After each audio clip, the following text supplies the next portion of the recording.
पर भी है ना। ये आपका दूसरा चैप्टर है। पहला चैप्टर हम रिवीजन करवा रहे थे, है ना। अब ऐसे देखते देखते आराम कर लीजिए आप लोग, किताब ना खोलो, बस सुनो, खटर पटर करोगे, जितना देर बोलेंगे उतने देर में उड़ जाएगा, है ना। क्या बोल रहे थे हम कि पहला लेसन हम रिवीजन करवा रहे थे ना। बाद में हम अपना चैनल देखे तो आज 1.5 साल पहले उसने उसका वीडियो बना के डाले हुए थे, अब उसी से रिवीजन कर लीजिएगा। आप दूसरा लेसन हम गॉस थ्योरम स्टार्ट करने चल रहे हैं, ठीक है। क्यों, चलिए बात करते हैं हम लोग क्षेत्रफल की। एक को देना जरा, टेस्टर कहाँ चला जाता है यार यहाँ पर, उस दिनों था क्यों नया नया इसको।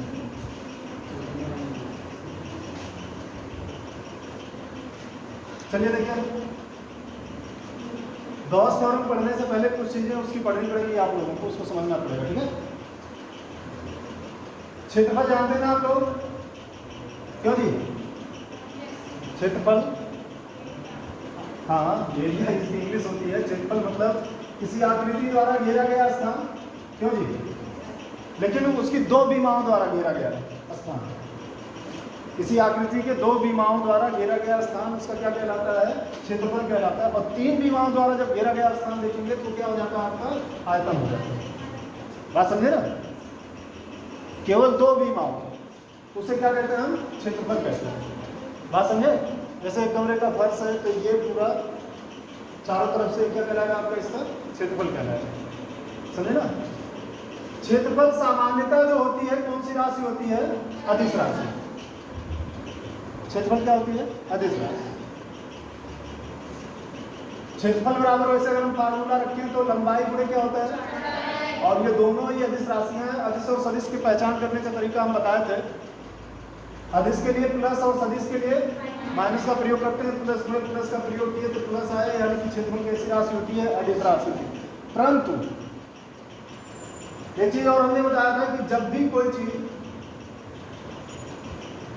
एक बीमा के लंबवत, है ना, कार्य कर रहा हो, पहले बताया था, मुझे याद है, आप लोगों को नहीं याद है, तो जब भी एक राशि के लंबवत कोई दूसरी राशि कार्य कर रही हो तो उससे निर्मित राशि जो होती है वो क्या होती है, सदिश होती है। क्योंकि जो दूसरा लंबवत उस पर कार्य कर रहा है उसका क्या प्रदर्शित करता है, ये दिशा प्रदर्शित करता है।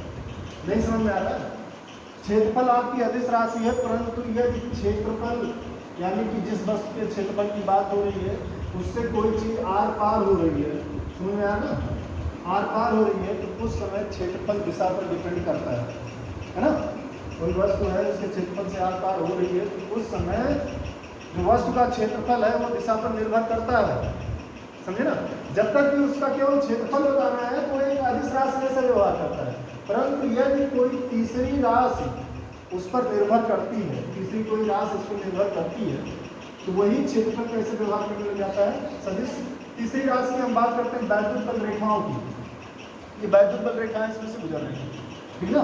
वैद्युत बल रेखाओं का इसमें से गुजरने का बहुत कुछ निर्भर करता है तो क्षेत्रफल की दिशा पर। ये वैद्युत बल रेखाएं गुजर रही हैं, अगर हम इसको, हमारा जो वस्तु है उसको हम इस तरीके से कर लीजिए, ये सीधा किए थे, ध्यान दीजिएगा, ये सीधा किए थे, अभी हम ऐसे कर दें तो वैद्युत बल रेखाएं ज़्यादा इसमें से गुजरेगी या इसमें से, इसमें से ना। जैसे जैसे टेढ़ा करते जाएंगे वैद्युत बल रेखाओं की संख्या उसमें से कम होती चली जाएगी। बात समझ रहे ना। इसलिए जो है वैद्युत बल रेखाओं के लिए क्षेत्रफल, हमारा क्षेत्रफल की दिशा बहुत कुछ निर्भर करता है, समझे ना, समझे। तो इसलिए क्षेत्रफल में से जब भी कोई भौतिक राशि जो है गुजरती है तो उसको हम किसके रूप में मानते हैं, सदिश के रूप में मानते हैं। और किसी चीज को सदिश के रूप में निर्मित करना कैसे निर्मित करेंगे, जैसे ये आपका अदिश है, इसको सदिश बनाना है तो क्या करेंगे, बताइए। हाँ, माइनस से काय गुणा करोगे, वो तो मैंने ट्रिक बताया था, उसको प्लस माइनस पहचानने का। माइनस से काय गुणा करोगे, बताओ। पहला चैप्टर में सब कुछ बताया था लेकिन फिर से भूल गए। किसी अदिश राशि को सदिश में कन्वर्ट करना है तो उसमें उसके एकांक सदिश से क्या कर देते हैं, गुणा कर देते हैं। तो 1 इंटू एकांक सदिश यानी टाइप कर लीजिए, ये बराबर क्या हो जाता है, बेटा 1। बात समझे ना। तो दिक्कत यहाँ पे नहीं भाई, किसी एकांक सदिश का फार्मूला क्या होता है? सदिश और सदिश का परिमाण। ये सारी चीज़ें हमने पहले ही चैप्टर में बता दी थी, लेकिन सब लोग ऐसे बैठे हो कि जैसे कुछ जानते हो। वीडियो देखो, उसको जाकर के एक बार रिवीजन करो उसको, समझे ना, जितना भी उसमें बताया हमने। किसी भी राशि को अगर हमें सदिश राशि में कन्वर्ट करना है तो किससे गुणा कर देते हैं? एकांक सदिश से, समझे ना। चलिए, अब ये क्षेत्रफल तो समझ में आ गया कि क्षेत्रफल सदिश राशि जैसा व्यवहार कर सकता है, समझे ना। और क्षेत्रफल सदिश बराबर होगा क्षेत्रफल गुणे एकांक सदिश, ठीक ना। क्षेत्रफल गुणे एकांक सदिश, समझ में आया ना। अब क्षेत्रफल के बाद चलिए हम लोग देखते हैं कोण, तो सॉरी घन कोण की बात करते हैं हम लोग। कौन सा? घन कोण। घन कोण किसे कहते हैं? ठीक है, एकांक क्षेत्रफल द्वारा, एकांक क्षेत्रफल द्वारा किसी बिंदु पर बना कोण, है ना, उसका क्या कहलाता है? घन कोण। और इसको किससे डिनोट करते हैं? ओमेगा से, समझे ना। अच्छा, एक चीज और हमने बताया था, जैसे किसी के साथ डी लगा हो तो इसका क्या मतलब होता है? जैसे डी ए लिख दिए, डी बी लिख दिए, डी एफ, मतलब वो अति सूक्ष्म अनुपातिक मान, है ना। तो डेरिवेटिव मान कहलाता है इसका, अति सूक्ष्म मान। लेकिन अति सूक्ष्म एक ऐसा मान, अनुपातिक मान या सापेक्षतया मान, उसका क्या कहलाता है? डेरिवेटिव वैल्यू, डी वी, है ना। ड्राइव वैल्यू या डेरिवेटिव वैल्यू कहलाता है, समझे ना। ड्राइव या डेरिवेटिव नहीं कहते हैं इसको, डिफरेंशिएटिव वैल्यू बोलते हैं। कैसी वैल्यू बोलते हैं? डिफरेंशिएटिव वैल्यू, यानी अवकलज मान उसको बोलते हैं, ठीक है। अब वो सारी चीज़ें जाने दीजिए। भौतिक विज्ञान में जब भी कोई फार्मूला या कुछ भी डेरिवेट करते हैं तो पहले हम किसी वस्तु के संपूर्ण भाग के लिए उसको डेरिवेट नहीं करते हैं, एक सूक्ष्मतम भाग के लिए उसको डेरिवेट करते हैं। और उस सूक्ष्मतम भाग को दिखाने के लिए, दर्शाने के लिए किसका प्रयोग करते हैं? डी का। डी का मतलब होता है डिफरेंशिएशन, यानी अवकलन, समझे ना। तो जैसे ये एक आपका, मान लीजिए कोई वस्तु है, ये कोई एक आपका वस्तु है, इसके सूक्ष्मतम भाग का क्षेत्रफल क्या है? डी है। इसके द्वारा इसके केंद्र पर जो कोण बनेगा वो घन कोण कहलाएगा, और उसको मान लेते हैं किससे डिनोट करते हैं? D omega. डी के कारण जो भी राशि उत्पन्न होगी वो भी डी ही रहेगी। मतलब अति सूक्ष्म अनुपातिक राशि से जो राशि बनेगा वो भी अति सूक्ष्म अनुपातिक राशि ही रहेगा। जैसे मान लीजिए कि हमने क्या कहते हैं, संवेग। संवेग बराबर फार्मूला क्या होता है? द्रव्यमान ले वेग, ये P बराबर हो गया m इंटू डी। लेकिन अगर वेग को हम अति सूक्ष्म रख लें, अनुपातिक रख लें, m इंटू डी वी कर लें, तो ये P आपका क्या हो जाएगा? dt। समझ में आया ना, कोई दिक्कत यहाँ पे? और अगर हम ये पूरा a मान लें, अगर ये हम पूरा a मान लें, तो यहाँ पर क्या हो जाएगा? ओमेगा, केवल ओमेगा हो जाएगा, ठीक है। केवल क्या हो जाएगा? समझ में आया नहीं? कोई दिक्कत है यहाँ पे? डी हटाएंगे तो ओमेगा, और डी लगा दिए तो ये डी ओमेगा हो जाएगा। मान लिया ये पूरा वस्तु है और इसके सूक्ष्मतम क्षेत्रफल खंड डी ए द्वारा बिंदु ओ पर घन कोण क्या बनता है? D omega. घन कोण किसे कहेंगे? एकांक क्षेत्रफल द्वारा किसी बिंदु पर बना कोण क्या कहलाता है? एकांक क्षेत्रफल द्वारा किसी बिंदु पर बना कोण क्या कहलाता है? आपका घन कोण। घन कोण बराबर होता है क्षेत्रफल बटे त्रिज्या स्क्वायर, है ना। क्षेत्रफल बटे त्रिज्या स्क्वायर। तो मान लिया डी ए और यहाँ से इसकी त्रिज्या कितनी है? आर। क्लियर हो गया? परिभाषा घन कोण का क्या बोले हम? एकांक क्षेत्रफल द्वारा किसी बिंदु पर बना कोण, घेरा नहीं, बना कोण क्या कहलाएगा? उसका घन कोण। घन कोण बराबर क्षेत्रफल बटे त्रिज्या स्क्वायर, ठीक है। अब माना क्षेत्रफल खंड कितना है? क्षेत्रफल खंड डी ए द्वारा बना घन कोण डी ओमेगा है, तथा क्षेत्रफल खंड या क्षेत्रफल अवयव, क्षेत्रफल खंड की बिंदु ओ से दूरी, बिंदु ओ से दूरी स्मॉल आर है तब धन कोण डी ओमेगा इक्वल क्या हो जाएगा, D A by R square. क्यों जी, बात समझे? अब ये जो डी होता है डिफरेंशिएटिव होता है, यानी अवकलज वैल्यू जो होती है, जब हम उसको उधर लेकर के जाते हैं, ये किसमें कन्वर्ट हो जाता है, समाकलन में। अवकलज का उल्टा क्या होता है?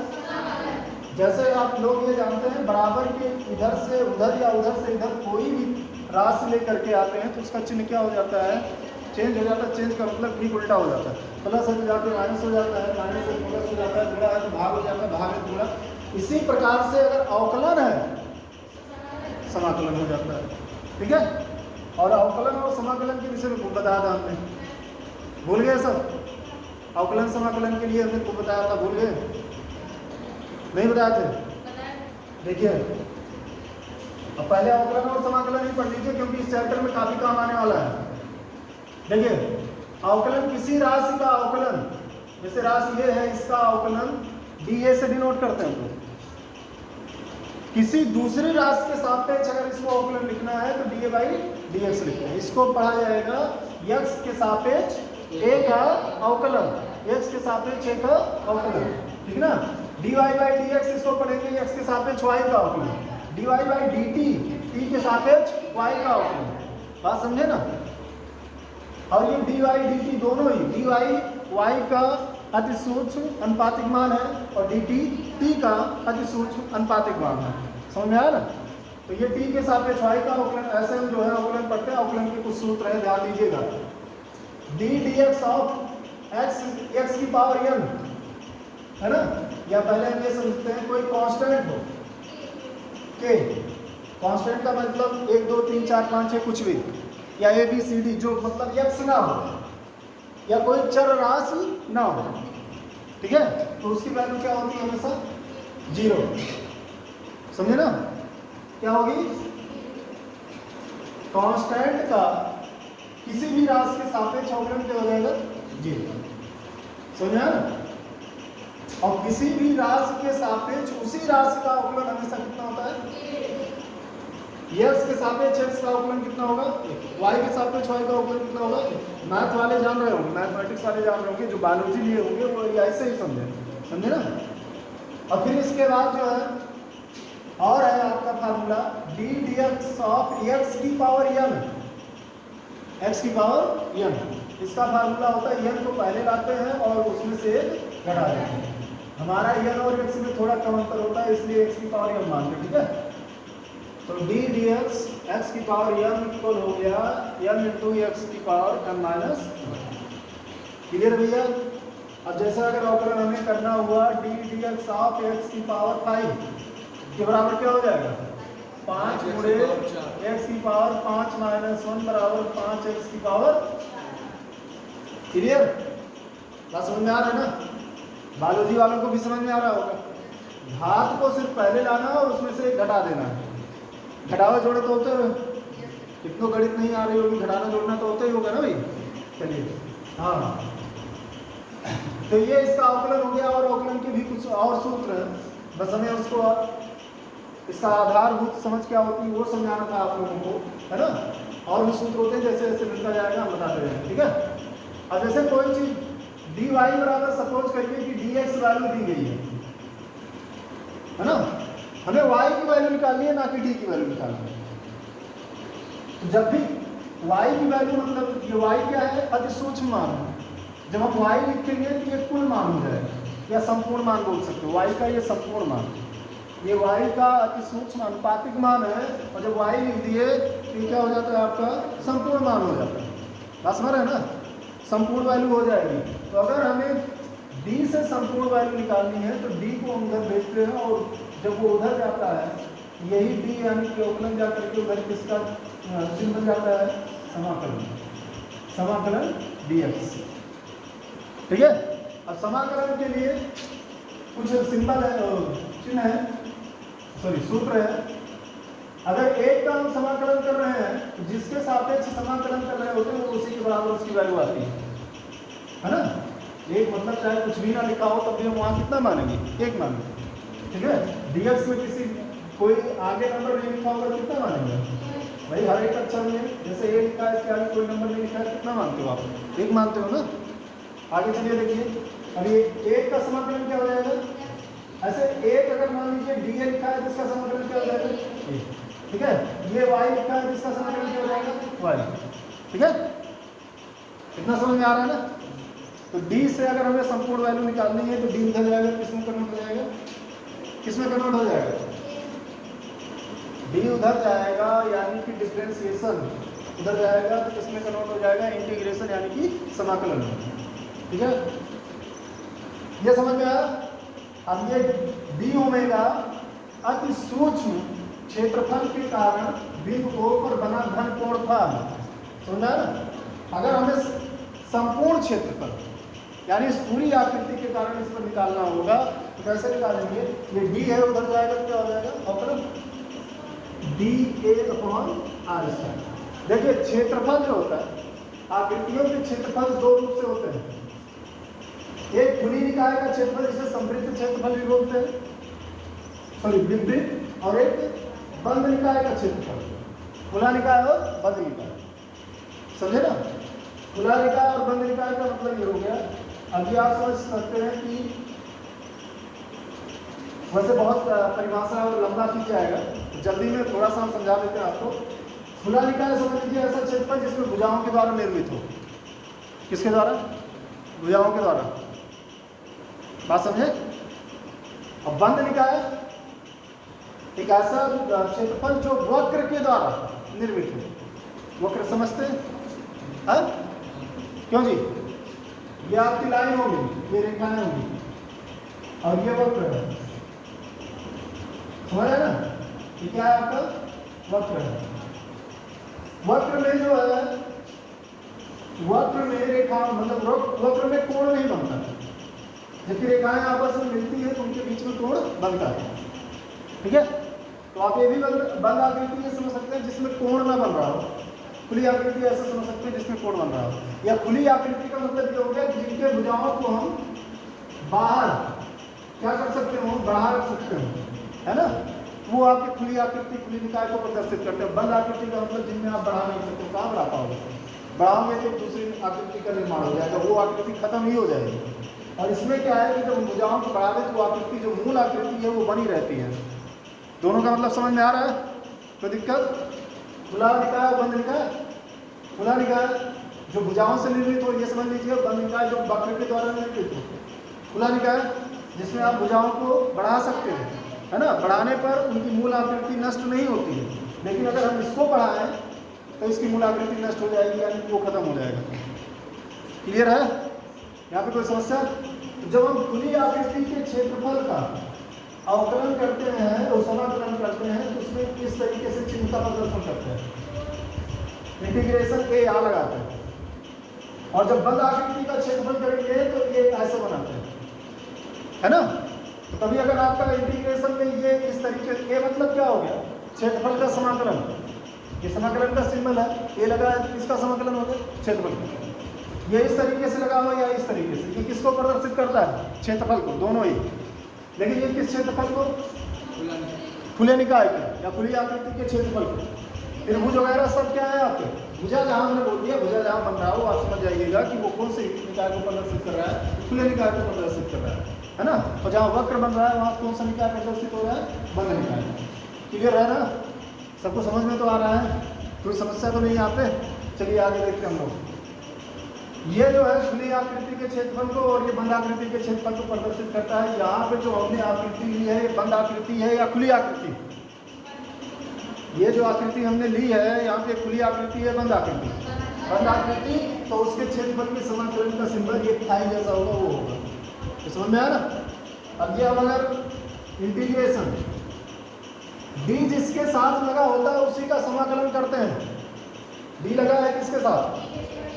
तो समाकलन के अंदर हम ए वाली राशि को ही रखेंगे, बाकी सबको समाकलन के हम बाहर कर सकते हैं। यानी आर स्क्वायर को हम समाकलन के क्या कर देंगे? बाहर। ये इंटीग्रेशन क्या हो जाएगा? डी ए। यहाँ कोई नंबर नहीं, कितना मानोगे? ए।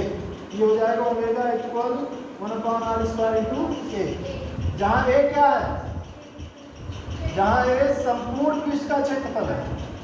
संपूर्ण पृष्ठ का क्षेत्रफल है तथा a बराबर होता है वृत्ताकार है तो 4 पाई r स्क्वायर। सुनिए ना, बात समझ में आई? तब ये क्या आएगा आपका, तब ओमेगा इक्वल a के जगह क्या रख देंगे हम लोग बटे r square omega equal to कितना हो गया 4 पाई। समझ में आया ना? क्यों जी, यहाँ कोई दिक्कत? अब एक चीज और देखिएगा, पहला तो ये क्षेत्रफल सदिश क्षेत्रफल समझ में आया। क्षेत्रफल सामान्यतः कौन सी राशि होती है? अदिश। परंतु ये कोई भौतिक राशि उसके अंतर्गत से प्रवेश कर रहा हो, बाहर निकल रहा हो, उस समय क्षेत्रफल कैसी राशि हो जाएगी? सदिश राशि हो जाएगी, है ना। जैसे अभी हम दाब की बात करें, दाब बराबर होता है बल बटे क्षेत्रफल। यहाँ जो बल है वो क्षेत्रफल के लंबवत कार्य करता है। दाब की परिभाषा होती है काम क्षेत्रफल के लंबवत कार्य करने वाले बल को क्या बोलते हैं? हम दाब बोलते हैं।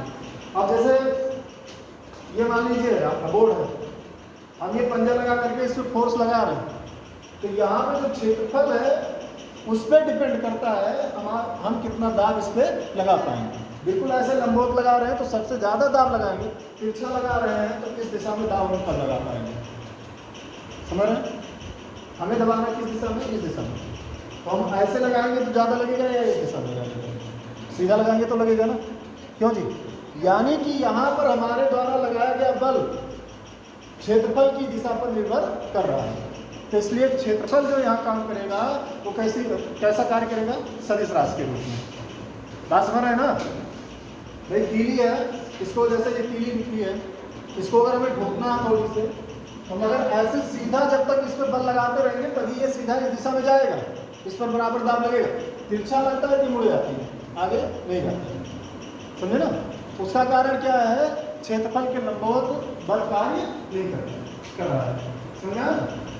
ध्यान दीजिएगा कि जब क्षेत्रफल पर कोई तीसरी भौतिक राशि कार्य कर रही हो और वो भौतिक राशि दिशा पर निर्भर कर रहा हो, क्षेत्रफल की दिशा पर निर्भर कर रहा हो, तो क्षेत्रफल हमारी कैसी राशि का बन जाएगी? सदिश राशि। समझ में आ गया ना? क्यों जी? वीडियो थोड़ी देर के लिए पुश कर दो, पुश करना।